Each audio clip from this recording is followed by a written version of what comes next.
Di tengah sorotan internasional, prosesi pemakaman Paus Fransiskus mencerminkan kepribadiannya yang sederhana. Tidak hanya itu, Paus Fransiskus menjadi paus pertama dalam lebih dari 1 abad yang memilih dimakamkan di luar tembok Vatikan. Dan untuk membahas hal ini telah bergabung bersama kami di studio CNN Indonesia, Sekretaris Eksekutif Konferensi Wali Gereja Indonesia, Romo Paulus Christian Siswantoko. Selamat malam, Romo. Selamat malam, Mbak. Romo, ada penggunaan 3 lapis peti mati dalam tradisi pemakaman paus. Ya. Maknanya apa? Dan Paus Fransiskus sepertinya memilih untuk menyederhanakan. Ya. Kenapa? Ya. Jadi lapis pertama itu dari pohon cemara. Itu menggambarkan bahwa Bapa Suci sebagai pemimpin umat Katolik dunia itu juga manusia biasa yang akan kembali kepada tanah, gitu kan. Jadi ingin menggambarkan akhir kehidupan beliau yang kembali pada tanah. Lapis kedua itu biasanya dengan seng, itu untuk kedap udara. Itu menggambarkan bahwa segala teladan dan ajaran dari Bapa Suci ini itu akan langgeng, tidak akan pernah hilang, tidak akan pernah lekang oleh waktu, akan terus diingat dan dilakukan oleh orang-orang umat Katolik. Yang ketiga adalah kayu yang paling kuat ya di luar itu menggambarkan bahwa beliau adalah memang pimpinan, pimpinan umat Katolik sedunia, kepala negara, kepala pemerintahan Vatikan. Tapi beliau memilih untuk memilih peti yang sederhana, Mbak ya. Itu menurut saya itu karena memang menggambarkan pribadi beliau. Beliau adalah pribadi yang amat sederhana. Baik ketika beliau masih menjadi kardinal di Buenos Aires, kemudian ketika beliau menjadi paus, dan itu sudah mulai tahun 2013 ketika beliau dipilih menjadi paus, beliau tidak menempati istana kepausan, tapi menempati yang namanya Casa Santa Marta itu adalah kayak guest house-nya Vatikan. Oh, itu guest house? Iya, jadi semua orang yang akan bertamu, entah kardinal, entah uskup, itu di situ. Dan Bapak Suci ingin selalu bersama-sama dengan orang-orang di situ, ingin membangun kebersamaan di situ. Kemudian juga kesederhanaan beliau juga tampak ketika 7 bulan lalu ke Indonesia kan. Ya. Beliau dengan sangat sederhana, menggunakan mobil yang tidak anti peluru, menginap di kedutaan Vatikan, bukan di hotel, ingin bertemu dengan siapapun, senyum, itu kan menggambarkan beliau ingin menjadi bagian dari masyarakat biasa. Dan penggunaan mobil yang sederhana ternyata tidak hanya dilakukan pada saat kedatangan ke Indonesia ya, di negara-negara lain juga menggunakan fasilitas yang setara istilahnya dengan rakyat di sana ya. Jadi beliau tuh ingin menjadi bagian dari masyarakat biasa saja, meskipun secara status beliau memang adalah pimpinan tertinggi. Yang kedua yang membuat beliau memiliki semangat seperti itu adalah moto beliau sebagai paus tahun 2013, yaitu Miserando atque allegendo. Itu artinya kurang lebihnya adalah bahwa karena belas kasih Allah saya dipilih. Jadi beliau merasa bahwa beliau 12 tahun lalu dipilih sebagai paus bukan karena kemampuan beliau, bukan karena kepintaran beliau, tapi karena itu belas kasih Allah. Itu sebuah ungkapan kerendahan hati yang sungguh luar biasa. Ya, jadi beliau selama 12 tahun menjadi paus itu memang menghayati moto itu, baik dalam kepribadiannya maupun dalam pola-pola kepemimpinan beliau di Vatikan. Selain pemilihan peti mati yang sederhana, ritual ataupun prosesi pemakaman apalagi yang lainnya yang juga menggambarkan karakter kesederhanaannya beliau selama masa hidup? Kalau soal proses pemakaman itu sebenarnya sudah standar, Mbak, karena itu sesuai dengan tradisi dan kayaknya juga beliau tidak meminta dalam hal ini soal proses itu secara khusus ya. Yang membedakan hanyalah beliau meminta untuk dimakamkan di Basilika Maria Maggiore. Kalau biasanya itu kan Paus Benediktus XVI itu kan setelah selesai upacara pemakaman langsung dimakamkan di Basilika Santo Petrus. Tetapi sore ini kita melihat bahwa Bapak Suci Fransiskus diarak dari Basilika Santo Petrus menuju Basilika Maria Maggiore. Kalau dari urutan pemakaman sebenarnya biasa, Mbak.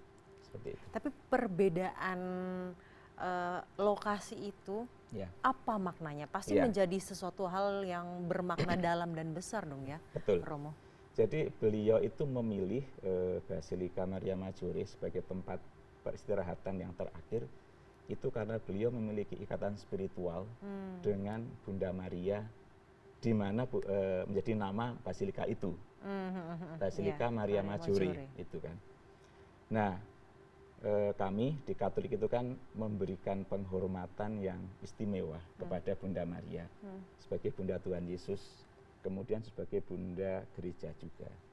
Nah, Bapak Suci ini memiliki kedekatan yang luar biasa dengan Bunda Maria itu, sehingga ketika beliau akan mengadakan sebuah perjalanan atau kembali dari perjalanan, itu mesti beliau akan mampir ke Basilika itu untuk menyapa ibunya, Bunda Maria, dalam doa, dalam meditasi, dalam permenungan.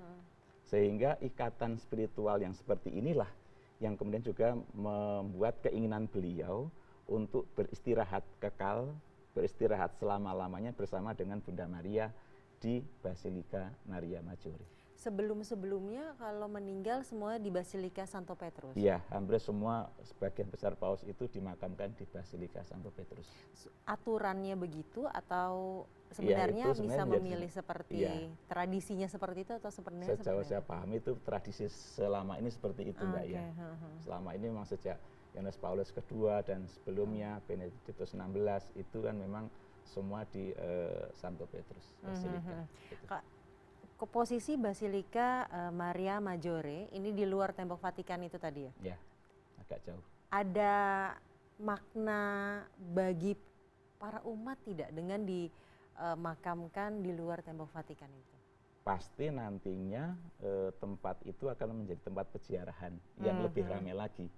Karena di situ ada seorang paus yang sangat dicintai. Berarti baru pertama kali? Baru pertama kali ada di situ. Dan itu mesti juga akan membuat Basilika Maria Maggiore juga menjadi destinasi untuk orang berdoa, berziarah, dan tentu yang lebih penting adalah banyak orang akan meneladan Bapak Paus, yaitu ingin semakin memberikan doa atau berdoa kepada Bunda Maria seperti yang telah dicontohkan oleh Bapak Paus. Nah, ini juga menjadi sebuah ajakan tapi juga sebuah teladan bagaimana kami orang Katolik harus memiliki relasi yang khusus yang dalam dengan Bunda Maria sebagai Bunda Allah dan Bunda Gereja seperti yang sudah dicontohkan oleh Bapak Suci. Kalau saya melihatnya berarti di saat sudah meninggal pun Paus Fransiskus ini terus memberikan ajaran-ajarannya tetap diteruskan ya. Iya. Sebenarnya menurut Romo, pesan apa yang kemudian benar-benar ingin ditanamkan Paus Fransiskus bahkan hingga setelah hidupnya berakhir? Ya, yang pertama di tengah kehidupan sekarang ini, Mbak ya, yang penuh dengan budaya materialisme, hedonisme, kemudian banyak orang berlomba-lomba untuk memamerkan eksistensinya dengan kekayaan dan jabatan. Bapak Suci mengajak, mari kita hidup sederhana. Itu. Jadi di tengah hiruk pikuk dunia dengan segala macam perkembangannya itu, Bapak Paus mengajak kita untuk mencintai cara hidup yang sederhana. Artinya cara hidup yang ya sesuai kebutuhan, bukan sesuai dengan keinginan gitulah ya. Menurut saya ini menjadi penting di zaman sekarang di mana setiap orang diajak untuk hidup secara sederhana, ugahari. Kalau orang bisa ugahari, orang bisa sederhana itu pasti orang bisa peka juga dengan orang-orang di sekitarnya. Orang akan peduli juga dengan orang di sekitarnya. Itu seperti juga Bapak Suci juga peka dan peduli dengan kita semua. Yang kedua, ini juga dalam konteks kepemimpinan gereja, Mbak. Menurut saya ini menarik. Karena kita melihat beliau itu kan sebenarnya pemimpin tapi yang berjiwa pelayan ya. Sangat dekat dengan siapapun juga. Tidak hanya dengan orang Katolik tapi juga dengan umat yang lain. Dan ini menurut saya, tadi saya ingat beliau kan pada tahun 2013 itu kan mengeluarkan sebuah ensiklik namanya Evangelii Gaudium atau Sukacita Injil. Nah, di situ itu ada dua yang menarik bagi saya. Gereja diajak untuk pergi ke jalan-jalan. Beliau mengatakan, saya lebih menyukai gereja yang kotor, yang terluka, yang memar, karena pergi ke jalan-jalan untuk menemui kebodohan, untuk menemui ketidakadilan. Berarti memang beliau mengajak gereja untuk turun ke bawah, untuk bertemu dengan kenyataan, berbela rasa, sederhana, hidup sederhana dengan siapapun juga. Yang kedua, beliau juga dalam artikel nomor 24 kalau nggak salah, itu mengajarkan kepada para pemimpin gereja Katolik khususnya untuk menjadi pemimpin gembala berbau domba, Mbak. Itu Artinya maknanya? gini, seperti Pak Paus ini kan, beliau kan gembala kami, tapi kan selalu memasyarakat, mengumat. Baunya umat itu ada dalam diri beliau gitu kan, saking dekatnya relasi itu. Nah, ini juga menjadi inspirasi bagi kami semua agar sungguh-sungguh siapapun itu pemimpin gereja Katolik untuk menjadi gembala berbau domba, mau turun ke bawah, hidup bersama dengan umat, hidup bersama dengan masyarakat, hidup bersama dengan siapapun juga yang berkehendak baik untuk turut menghadapi berbagai macam persoalan yang mungkin saat ini masih banyak. Nah, ketika itu ada kebersamaan tanpa ada pandang bulu, agama, suku dan sebagainya, itulah sebenarnya menjadi contoh bagi Bapak Paus yang mengajak kita untuk selalu berjalan bersama dengan siapapun juga. Nasehatnya tidak hanya diberikan dalam kata-kata, namun juga dilakukan langsung dengan ya. Teladan. Dicontohkan Dicontohkan langsung. sampai meninggal, sampai petinya pun sederhana. Iya, betul. Itu makna yang benar-benar mau diberikan ya, Romo ya. Selain tadi 2013, Romo, ada kesan pribadi lainkah yang Romo dapatkan spiritual mungkin selama masa kepemimpinan Paus Fransiskus? Saya mengagumi beliau itu karena beliau paling enggak dari ajaran-ajarannya ya, Mbak ya. Nah, selama 12 tahun menjadi pemimpin umat Katolik itu kalau nggak salah beliau membuat dokumen lebih kurang 8 lebih lah. Dan itu temanya sangat kontekstual, Mbak. Misalnya beliau menulis soal lingkungan hidup. Itu dalam dokumen Laudato Si dan Laudate Deum. Itu kan tema yang sangat aktual sekarang ini dan sampai nanti. Ketika alam ini rusak, maka gereja diajak terlibat untuk memperbaiki dengan cara apapun juga. Terus yang kedua adalah tentang Fratelli Tutti, itu ajaran tahun 2023 kalau nggak salah, itu tentang persaudaraan, Mbak. Jadi beliau mengajak gereja Katolik untuk membuka diri, bersahabat, berteman dengan siapapun juga. Dan itu sungguh beliau lakukan sebagai contoh ya, ketika 7 bulan lalu datang ke Indonesia kan beliau datang ke Istiqlal, bertemu dengan Bapak Imam Agung Istiqlal, lalu bersalaman, bahkan sampai sangat dekat. Padahal baru ketemu sekali itu ya, tapi relasinya sudah kayak sahabat lama. Itu menggambarkan bahwa beliau memang sungguh menjadi pribadi yang mau membuka diri untuk siapapun juga, mau ingin bersaudara dengan siapapun juga. Menurut saya dua hal ini sangat penting ya untuk dihidupi terus. Mungkin Bapak Suci sudah meninggalkan kita secara fisik, tapi teladannya, ajarannya itu akan selalu hidup di umat Katolik maupun masyarakat pada umumnya. Baik, Romo, setelah ini apa? Setelah ini akan ada agendanya apa? Ya, setelah ini memasuki yang namanya masa berkabung, Mbak. Jadi sejak Bapak Suci ini dimakamkan hari ini, selama 9 hari itu masa berkabung. Masa berkabung itu isinya adalah setiap hari ada misa, ada doa untuk Bapak Suci, dipimpin oleh para Bapak Kardinal. Itu. Setelah masa berkabung ini selesai, maka masuklah yang namanya konklav ataupun pemilihan paus baru. Berarti kalau dihitung 9 hari dari sekarang kan mungkin tanggal 6 ya, mungkin ya, saya nggak tahu ya. Mungkin tanggal 6 itu pemilihan paus baru. Nah, yang memilih paus itu siapa? Yaitu para Bapak Kardinal. Saat ini ada kurang lebih 252 Bapak Kardinal. Tetapi yang bisa memilih dan dipilih itu kira-kira hanya 130-an. Mengapa? Karena mereka yang berusia 80 tahun ke bawah. Jadi itu mereka yang nanti akan diundang oleh Dewan Kardinal Vatikan untuk bersidang atau untuk memilih paus yang baru.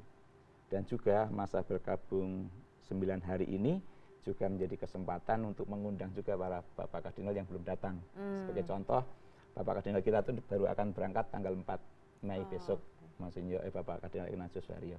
Itu seperti itu. Dalam masa berkabung, selama masa berkabung kan ini belum ada pemimpin baru. Ya.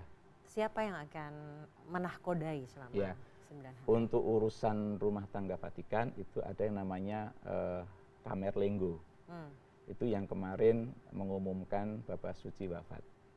Camerlengo itu? Kayak kepala rumah tangga Vatikan. Yang mengurus soal keuangan dan sebagainya. Kemudian untuk pemerintahan itu ada yang namanya Dewan Kardinal. Nah, Dewan Kardinal inilah yang nantinya akan pertama kemarin menentukan kapan Bapak Suci dimakamkan. Kemana itu kan para Dewan Kardinal ini. Terus yang kedua akan mempersiapkan konklav itu. Itulah untuk 9 hari ini hal itu dikerjakan oleh yang namanya Dewan Kardinal itu, Mbak. Jadi ada kepala rumah tangga untuk masalah internal, Ya. kemudian untuk eksternalnya ada Dewan Kardinal. Iya, betul. Kemudian dalam konklav, apa yang terjadi dalam konklav? Pertama itu terjadi dalam suasana doa, Mbak, sebenarnya. Jadi para Bapak Kardinal itu akan masuk ke dalam yang namanya Kapel Sistina. Di kapel itulah para Bapak Kardinal dengan dalam suasana doa akan memilih menulis nama untuk nanti dijadikan pilihan dalam paus baru ini. Sejauh saya ingat waktu itu kan 2005 itu konklavnya Paus Benediktus ya.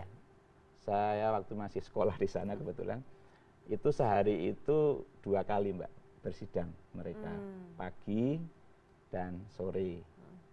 Setiap selesai sidang itu ditandai dengan pembakaran kertas surat. Dan hal itu memunculkan asap di cerobong di samping Piazza Santo Petrus atau lapangan Santo Petrus. Nah, kalau asap itu yang keluar berwarna hitam, itu berarti belum terpilih selesai, ya? paus baru. Iya. Kalau asap sudah berwarna putih, nah itu sudah terpilih paus Berarti baru. sebenarnya sidang tidak harus 2 kali. Kalau misalkan 1 kali sudah terpilih? Bisa. Bahkan kalau nggak keliru, Bapak Paus sekarang ini hanya 1 hari setengah kalau nggak salah ya saya. Kalau nggak salah, kalau nggak saya lupa. Kalau saya cari informasinya, sidang akan dilakukan di dalam ruangan tertutup yang dikunci. Iya. Tidak boleh keluar atau seperti apa?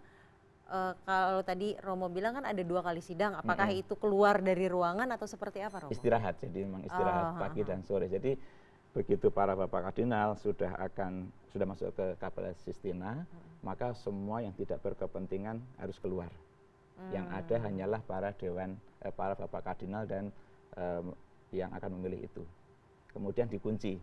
Apa maknanya? Kenapa harus dikunci? Ya, satu, supaya memang ini menjadi sebuah peristiwa istimewa, supaya tidak ada intervensi dari luar, supaya para Bapak Kardinal itu betul-betul bisa fokus dengan sidang ini atau dengan konklav ini, karena yang dibutuhkan itu kan sebenarnya para Bapak Kardinal itu kan bisa memusatkan hati, memusatkan pikiran, dengan hati yang tenang, pikiran yang jernih untuk menentukan masa depan Gereja Katolik di seorang paus baru. Kemudian tadi saya ulangi lagi, itu juga untuk menciptakan suasana rohani kuat, ya, karena ini bukan soal kekuasaan, tapi ini adalah soal pengganti Santo Petrus, pengganti paus, maka memang perlu dipilih dalam suasana rohani yang kuat, seperti itu. Sosok pengganti paus seperti apa yang saat ini sangat dibutuhkan baik umat Katolik maupun dunia menurut Romo? Kalau menurut saya hal-hal baik yang sudah diteladankan dan dicontohkan oleh Bapak Paus Fransiskus, menurut saya ini menjadi jawaban juga untuk kebutuhan zaman sekarang, maka perlu untuk terus dijaga, perlu terus dirawat. Yang kedua, kesederhanaan itu ya, tadi dan kerendahan kerendahan hati. hati itu tadi.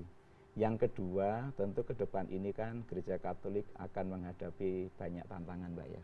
Nah, tentu nanti diharapkan juga menurut saya pribadi Bapak Paus yang memang bisa menjawab kebutuhan-kebutuhan dan tantangan-tantangan zaman ke depan yang mungkin lebih berat, lebih rumit, lebih sulit, sehingga ini membutuhkan pemimpin yang memang betul-betul bisa tetap menjaga tradisi gereja, menjaga iman gereja, tetapi di saat yang sama juga pelayanannya, kepemimpinannya itu ya sesuai dengan zaman yang berkembang.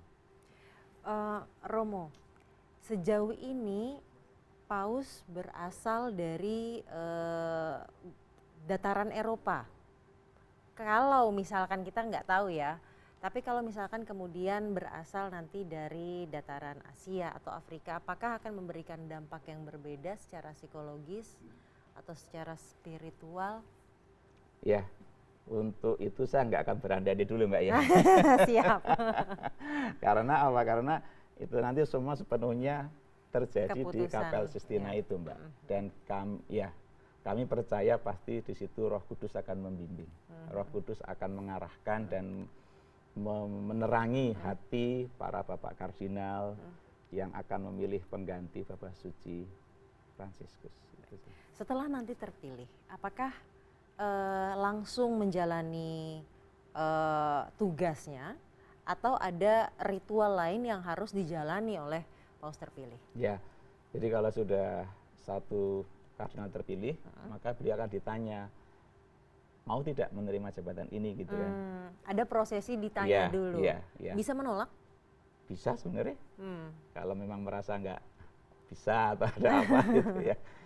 Kalau kemudian mengatakan iya, lalu langkah berikutnya adalah beliau akan dikenakan jubah putih itu, kemudian tutup kepala atau sukyeto namanya, kemudian cincin, kemudian sepatu.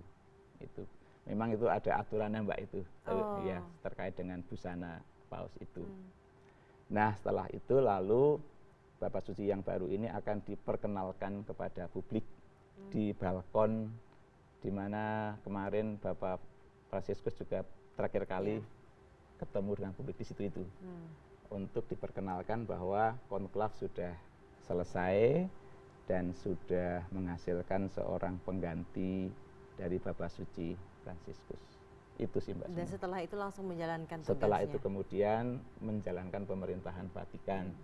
Tentunya tetap berkoordinasi dengan Dewan Kardinal yang sudah lebih dulu ada di situ, bagaimana ke depannya untuk kemudian bisa membangun Gereja Katolik atau meneruskan apa yang sudah ditanamkan oleh Bapak Suci Fransiskus. Itu artinya setelah sidang tidak lama langsung diperkenalkan kepada publik. Biasanya sore itu juga. Oh, sore itu. Misalkan sidangnya siang, selesai atau siang. Sore, malam. Ya, sore itu langsung. Sore itu juga. Tapi kalau sudah sidangnya selesai malam, besoknya atau malam itu tetap juga? Itu langsung itu. Langsung ya, berarti. Iya. Baik.